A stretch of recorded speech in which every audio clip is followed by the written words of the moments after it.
Hi hello ജോലി കഴിഞ്ഞ് വന്നപ്പോൾ വീടിൻ്റെ അവസ്ഥ ഇതാണ് കേട്ടാ. ഒന്നും പറയണ്ട, 2 പേർക്ക് സ്കൂൾ അവധിയാണല്ലോ. ഓണത്തിൻ്റെ 10 ദിവസത്തെ അവധി. ഇനി പിന്നെ വീട് ഇങ്ങനെ കാണും, എത്ര ഒതുക്കിയാലും ഇങ്ങനെ കാണും കേട്ടാ. പിന്നെ ഞാനും ഇങ്ങനെയൊക്കെ തന്നെ, ഒരു തുണി എടുത്താൽ 5 തുണി താഴെ വീഴും, പിന്നെ ആ 10 തുണിയും ഒതുക്കി കൂട്ടും, പിന്നെ എപ്പോഴെങ്കിലായിരിക്കും മടക്കി വയ്ക്കണം. അങ്ങനെ മൊത്തത്തിൽ വീട് അലങ്കോലമായിട്ടുണ്ട്. അങ്ങനെ പിന്നെ എന്ത് പറയാനാ, മക്കളൊക്കെ ഈ തുണികളൊക്കെ മഴ പെയ്തപ്പോൾ എടുത്ത് പറക്കിയിട്ടിട്ടുണ്ട്. അതെനിക്കൊരു വലിയ ആശ്വാസമായേ. പിന്നെ അവരും കൂടെയൊക്കെ തന്നെ ഹെൽപ്പ് ചെയ്ത് ഇങ്ങനെ മാക്സിമം വീടൊക്കെ പറക്കി തൂത്തുവാരി ഒതുക്കി അതൊക്കെ അടുക്കി പറക്കി വെച്ചിട്ടുണ്ടായിരുന്നു. നേരെ മേശയും കാര്യങ്ങളൊക്കെ തുടച്ച് ക്ലീനും ചെയ്ത് പിന്നെ നേരെ അടുക്കളയിലോട്ട് കയറി. ഒരുപാട് പാത്രങ്ങളുണ്ടായിരുന്നു. പിന്നെ ഇക്കയാണെങ്കിൽ മുന്തിരിയും ഇതൊക്കെ വാങ്ങിച്ച് വെച്ചിട്ടുണ്ടായിരുന്നേ.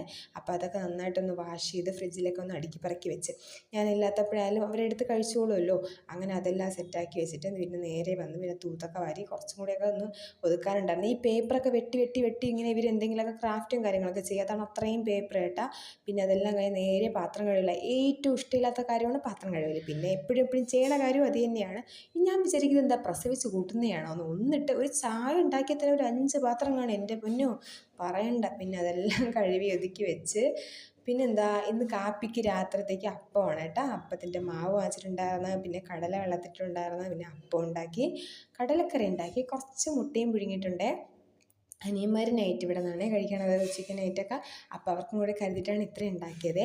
അപ്പോൾ അതെല്ലാം സെറ്റാക്കി പിന്നെ മേശയിൽ സാധനങ്ങളൊക്കെ സെറ്റാക്കി. ഫ്രൂട്ട്സ്, കുറച്ച് നട്ട്സാണ് ഈ ബൂസ്റ്റിനകത്ത് കേട്ടോ. അത് പിന്നെ അച്ചാറ് കാര്യങ്ങളൊക്കെ മേശയിൽ എപ്പോഴും വെച്ചിരിക്കും, അവർക്ക് മക്കൾക്ക് എടുത്ത് കഴിക്കാനേ. എല്ലാം കഴിഞ്ഞപ്പോൾ എൻ്റെ പൊന്നു എന്തൊരു ആശ്വാസം. ഈ വീട് എപ്പോഴും ഇങ്ങനെ ആയിരുന്നെങ്കിലും നാശിച്ചു പോകും. പക്ഷെ ഞാനും മക്കളും മതി, വേറെ ആരും വേണ്ട വീട് തലകീഴായി മറിക്കാൻ. അങ്ങനെ എല്ലാം നീറ്റാക്കി വെച്ചേ. പിന്നെ ഇനിയിപ്പോൾ എന്താ, വേറെ വിശേഷമൊന്നുമില്ല. ഇനി നന്നായിട്ടൊന്ന് ഫ്രഷ് ആവണം. നേരത്തെ ഉണ്ടാക്കിയ കാപ്പിയില്ലേ, അത് ഒന്ന് കഴിക്കണം. കുറച്ച് നേരം മക്കളോട് സംസാരിക്കണം, കുറച്ച് നേരം ഇരിക്കണം, കളിക്കണം, കിടന്നുറങ്ങണം.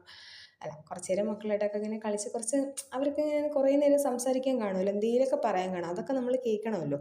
അതൊക്കെ കേട്ടാലേ നമുക്ക് പിന്നെ അടുത്ത കാര്യങ്ങളിലോട്ട് പോകാൻ പറ്റുള്ളൂ, ഇല്ലെങ്കിൽ ഒരു സമാധാനം തരില്ല. അങ്ങനെ അപ്പവും കടലക്കറിയും ഒരു മുട്ടയൊക്കെ എടുത്ത് വെച്ച് നന്നായിട്ടൊന്ന് കഴിച്ച് കിടന്നുറങ്ങി. അപ്പം അത്രയേ ഉള്ളൂ.